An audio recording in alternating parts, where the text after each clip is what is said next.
Hello students, welcome to our YouTube channel Badshah classes. Students, आज की video में हम डिस्कस करने वाले हैं क्लास 12 के मैथ से एक्सरसाइज 6.3 का क्वेश्चन नंबर 15 है। स्टूडेंट्स, हमारा क्वेश्चन नंबर 15 है, देखते हैं क्या है। देखो स्टूडेंट्स, क्वेश्चन नंबर 15 कह रहा है find the equation of the tangent line to the curve. एक कर्व है, उस पर टेंजेंट गई है, उससे हमें इक्वेशन फाइंड आउट करनी है, यानी कि equation of tangent find out करनी है। ठीक है स्टूडेंट्स, कर्व की इक्वेशन दे रखी है हमें y = x² - 2x + 7। ठीक है स्टूडेंट्स, पहला केस इसमें हमसे पूछा है, इसमें दो केस पूछेंगे स्टूडेंट्स। ठीक है, पहला केस इसमें पूछा है parallel to the line, to line, कौन सी line? 2x + y, 2x - y + 9 = 0। तो देखते हैं स्टूडेंट्स, सबसे पहला केस हम सॉल्व करके parallel to line 2x - y + 9। अब स्टूडेंट सबसे पहली बात तो आप ये देखो, क्वेश्चन में सबसे पहले ये पूछा है कि इक्वेशन ऑफ द टेंजेंट। अब स्टूडेंट हमें पता है इक्वेशन ऑफ टेंजेंट कैसे फाइंड आउट करते हैं। इक्वेशन ऑफ टेंजेंट की फाइंड आउट करने के लिए सबसे पहले टेंजेंट का स्लोप होना जरूरी है। ठीक है, हमें बताइए। तो सबसे पहले जैसे हम हर क्वेश्चन में करते हैं वही करते हैं, dy/dx। किसका करेंगे? धोखे से भी इसका मत करना। ठीक है, जिसमें दो वेरिएबल होंगे उसका नहीं करते हैं। ये पैरेलल टू द लाइन है। ठीक है, अब हमें क्या करना है? इसका करना है। तो इसका क्या जाएगा? पावर आगे आ जाएगी, 2x हो जाएगा, माइनस में 2 हो जाएगा। ठीक है फ्रेंड्स, 2x - 2 हो गया। ठीक है फ्रेंड्स, अब देखो इसका जो केस है, इसमें देखो 2x - y + 9 = 0। स्लोप का इक्वेशन आपको पता है y = mx + c होती है, तो -9 - 2x।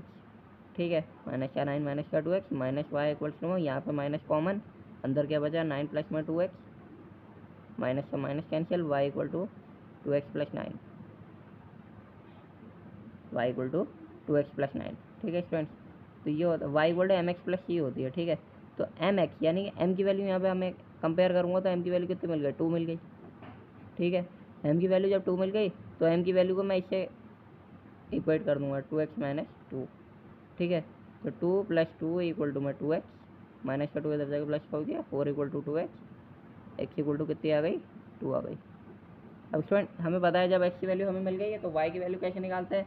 इक्वेशन में पुट कर देते हैं y की वैल्यू, x की वैल्यू, तो हमें y की वैल्यू मिल जाती है। ठीक है, सेम यही करेंगे। इक्वेशन क्या है हमारी? x² - 2x प्लस में 7। ठीक है, वो तो 7 हमारा कांस्टेंट है, इस वजह से डिफरेंशिएशन में 0 हो गया था। ठीक है, अब यहाँ पे हम क्या करेंगे? y = निकालने के लिए x की जगह पे पुट कर देंगे 4, माइनस में 2 जो 4 हो जाएगा, प्लस में 7 हो जाएगा, प्लस का 4 माइनस का 4 कैंसिल हो जाएगा, y = में 7 आ जाएगा। ठीक है फ्रेंड्स, तो कोऑर्डिनेट क्या आ गए मेरे? x, y क्या आ गए कोऑर्डिनेट मेरे? 2, 7।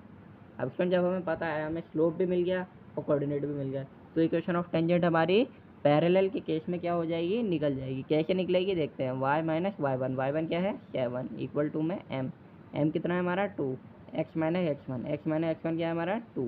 ठीक है, तो y - 7 = में 2x माइनस में 4। ठीक है स्टूडेंट्स, तो y - 7 प्लस में 4 = में 2x, तो y - 3 = में 2x, तो y - 2x = में 3। इसमें ये आ गई हमारी इक्वेशन ऑफ लाइन किसके इसमें? पैरेलल के केस में। ठीक है, इक्वेशन ऑफ लाइन या मीन्स इक्वेशन ऑफ टेंजेंट हमारी आ गई। अब स्टूडेंट हमें पता है कि इक्वेशन ऑफ टेंजेंट हमारी आ गई, तो अब हमें इक्वेशन ऑफ नॉर्मल निकालनी है। अब नॉर्मल कैसे निकलेगी? परपेंडिकुलर के केस में, परपेंडिकुलर दे रखा है ना सेकंड केस हमारा, वो हमें किस में करना है? नॉर्मल निकालनी है। और नॉर्मल कैसे निकलेगी? सबसे पहले उसका स्लोप निकलेगा। और स्लोप कैसे निकलेगा? स्लोप ऑफ टेंजेंट जब हमारा आ चुका है तो स्लोप ऑफ नॉर्मल भी आ जाएगा। Slope of tangent = -1 slope of normal होता है। ठीक है, slope of normal = -1 slope of tangent होता है। ठीक है स्टूडेंट, तो करते हैं। ठीक है स्टूडेंट, हमें दे रखा है यहाँ पे 5y - 15x, ठीक है, = 13। ये परपेंडिकुलर के केस में दे रखा है। अब हमें पता है इक्वेशन y = mx + c से इसे कंपेयर कर देंगे। y = 13 प्लस में 15x। ठीक है, y = 13, देखो मल्टीप्लाई में इधर जाके डिवाइड में, दोनों के डिवाइड में चले जाएगा, 15x / 5। ठीक है फ्रेंड्स, यही हो जाएगा। अब देखो यहाँ पे क्या करेंगे? 5 3 या 15, तो 3x, तो y = 13/5 प्लस में 3x। देखो y = mx + c होता है ना, m की वैल्यू यहाँ पे क्या आ जाएगी हमारी? 3 आ गई। तो स्लोप ऑफ नॉर्मल मेरा क्या आ गया फ्रेंड्स? स्लोप ऑफ नॉर्मल मेरा क्या आ गया? स्लोप ऑफ नॉर्मल देखो, स्लोप ऑफ नॉर्मल हमारा क्या आ जाएगा? स्लोप ऑफ टेंजेंट के लिए स्लोप ऑफ टेंजेंट मेरा क्या आया था?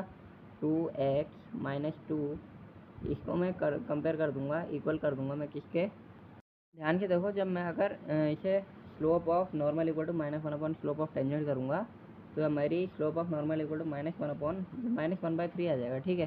तो -1/3 से इसे अगर मैं कंपेयर करूँगा तो 3 2 जा 6x -3 2 जा 6 इक्वल टू में -1, 6x इक्वल टू में -1 प्लस 6, -1 प्लस 6 मीन 6 में से 5 बजा, x इक्वल टू कितना आ गया मेरा 5/6, ठीक है फ्रेंड। x इक्वल टू कितना आ गया मेरा 5/6। अब फ्रेंड 5/6 एक्स की वैल्यू मेरी आ गई, एक्स की वैल्यू मेरी 5/6 आ गई। अब इस एक्स की वैल्यू को मैं किस में पुट करूँ जो कि मुझे वाई की वैल्यू मिल जाए। जाहिर सी बात है, जो मैंने 5y - 15x वाली जो हमारे ऊपर परपेंडिकुलर की इक्वेशन है उसी में पुट करेंगे। 5y - 15, एक्स की वैल्यू क्या है हमारी 5/6 इक्वल टू क्या है 13, 5y - 75 अपॉन में 6 इक्वल टू में 13, ठीक है फ्रेंड, क्लियरली विजिबल हो गया होगा।